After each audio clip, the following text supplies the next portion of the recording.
रूस के यूक्रेन पर आरोपों को लेकर अमेरिका और ब्रिटेन जिस तरीके से सख्त रुख अपना रहे हैं, आपको बता दें फ्रांस, ब्रिटेन, अमेरिका ने रूस के आरोपों को अब खारिज कर दिया है। हालांकि ये जो जॉइंट स्टेटमेंट है, इसके जरिए रूस पर भ्रम फैलाने के आरोप भी लगाए गए हैं। यूक्रेन पर डर्टी बॉम्ब के इस्तेमाल के आरोप अमेरिका झूठे बता रहा है और ये भी बता दें कि यूक्रेन पर आरोप लगाकर रूस खुद को सही साबित ना करे, ये जॉइंट स्टेटमेंट की तरफ से कहा गया है।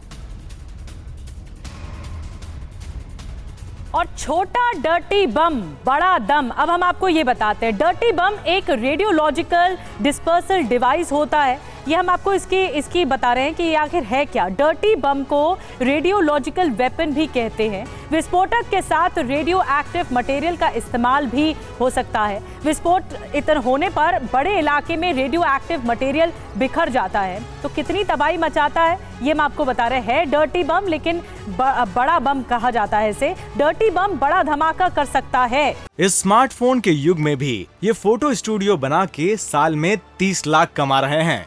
आपको भी ये कमाना है, उनसे सीखना है, तो फ्रीडम ऐप को अभी डाउनलोड कीजिए। जिसके भारी नुकसान होते हैं। डर्टी बम से रेडिएशन कम फैलता है, जिससे गंभीर बीमारी का खतरा कम है।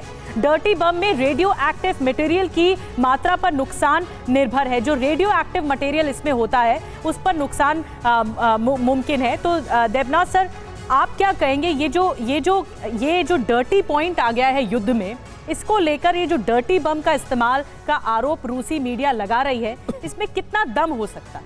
देखिए, एज ए मिलिट्री एक्सपर्ट मैं आपको बता दूं कि डर्टी बॉम्ब में जो रेडियो एक्टिव मटेरियल होता है, ये न्यूक्लियर वेस्ट होता है, जो कि नॉर्मल हाई एक्सप्लोसिव के साथ मिलाकर फायर किया जाता है।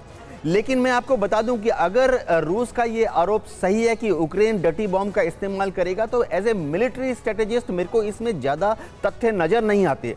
क्योंकि देखिए, ये यूक्रेन अगर ये फायर करेगा तो वो अपनी सरजमी पर ही फायर कर रहा है, यानी वहाँ पे यूक्रेन की भी पॉपुलेशन काफ़ी है।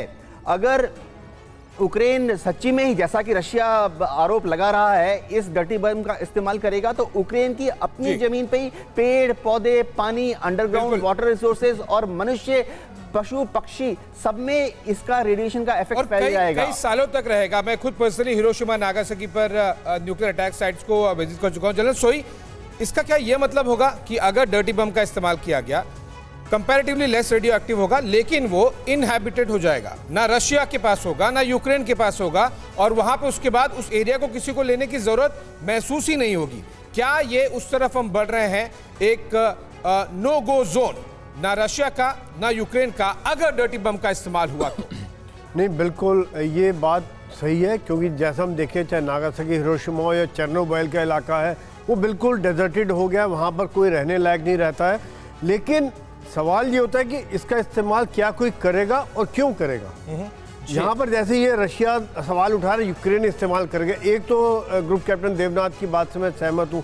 दूसरी बात, यूक्रेन को आज जब सफलताएं मिल रही हैं, तो वो क्यों विश्व की जो बुराई लेगा, क्यों इस प्रकार के? बिल्कुल संजय सोई सर, ये पॉइंट आपने और जो देवनाथ सर ने रखा है कि क्यों आखिर यूक्रेन अपनी जमीन पर ही डर्टी बम का इस्तेमाल करेगा। इस स्मार्टफोन के युग में भी ये फोटो स्टूडियो बना के साल में 30 लाख कमा रहे हैं।